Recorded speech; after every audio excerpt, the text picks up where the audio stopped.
ये भाव भी नहीं जाना चाहिए ना। मानते हैं आप लोग ये बात? मानते हैं ना? मैम मैं सर के सिर्फ एक ही स्टेटमेंट को काउंटर कर रहा हूँ, क्योंकि सर बोल रहे कि कोई मुझे बुलाने आता। 3 सर आए थे, अमित कुलेर सर, अमन शर्मा सर और सत्यम जैन सर। ये पिछले 3 दिन से थे, कोई नहीं गया था हम में से उन्हें बुलाने के लिए। और मैं ये चाहता हूँ कि अवध ओझा सर, आपको हम में बहुत सर ऐसे थे वहाँ पे जिनको सब नहीं जानते थे, लेकिन आपको सब जानते हैं। ऐसा कोई यूपीएससी का एस्पिरेंट नहीं होगा जो आपको नहीं जानता है। अगर आप आते सर तो भीड़ और होती, आप होते तो ऑर्गेनाइज्ड होती और थोड़ी। आपसे सुनते बच्चे अच्छे से। हम इस चीज़ का दुख है कि आप नहीं आए।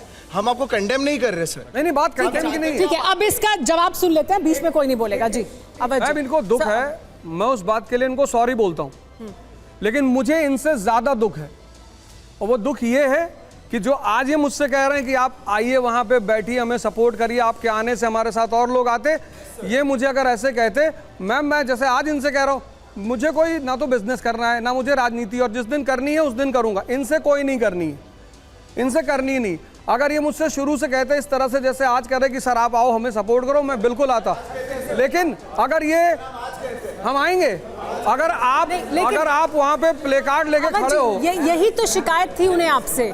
यही जो आप ट्रेंड कर रहे थे, वो यही सवाल पूछ रहे थे कि आप समर्थन में क्यों नहीं बोल रहे हैं। वो आपको मैडम, आपको बुलाने की जरूरत क्यों थी? क्योंकि हम जब वहां गए, वहां तमाम ऐसे, मैंने कम से कम 2 से 3 टीचर्स थे जिन्हें देखा, जो वहां आए थे। वो कुछ देर मौन लोगों ने, छात्रों ने रखा, वो वहां खड़े रहे, उन्होंने अपना समर्थन दर्ज कराया और फिर वो चले गए।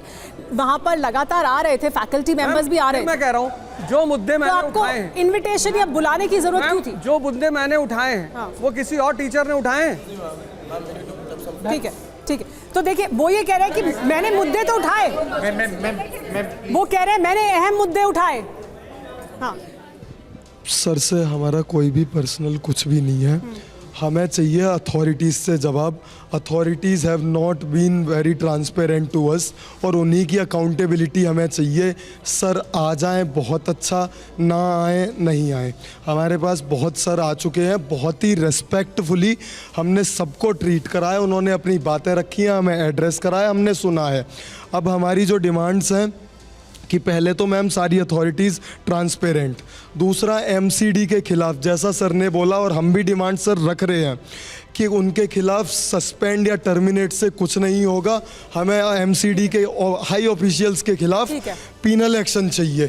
और प्लस मैम जो फोर्स गुरखा वाला जो ड्राइवर था, उसके खिलाफ पता नहीं कौन सा सर्कस चला के कल्पेबल होमिसाइड की एक एफआईआर करी गई है। मैम रोड पे ही गाड़ी चलेगी, किसी की छतों और उस पे नहीं चलेगी। कल को सर आप भी चलाओगे, मैम आप भी चलाओगे। वो गलत है आपको लगता है? हमारे साथ बाकी जो मेहमान हैं उनकी भी एक प्रतिक्रिया ले लेती हूँ। जी सर, ये जो गुस्सा है, ये जो नाराजगी है छात्रों की, इसको कैसे चैनलाइज किया जा सकता है और इस पर क्या सोचना आपका?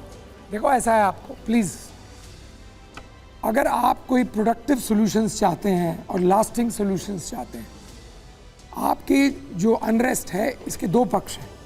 कुछ तो आपके इमीडिएट इश्यूज हैं जैसे ये उठा रहे हैं, right, some action against some people, कुछ को रिलीफ देना, कुछ को फाइनेंशियल टर्म्स में करना, ये एक पक्ष है। जो लार्जर पक्ष है उसका एक बहुत इंपॉर्टेंट पक्ष है, क्योंकि मैं गवर्नमेंट का हिस्सा रहा हूँ इसलिए मैं आपको एक बहुत इंपॉर्टेंट सुझाव दे रहा हूँ।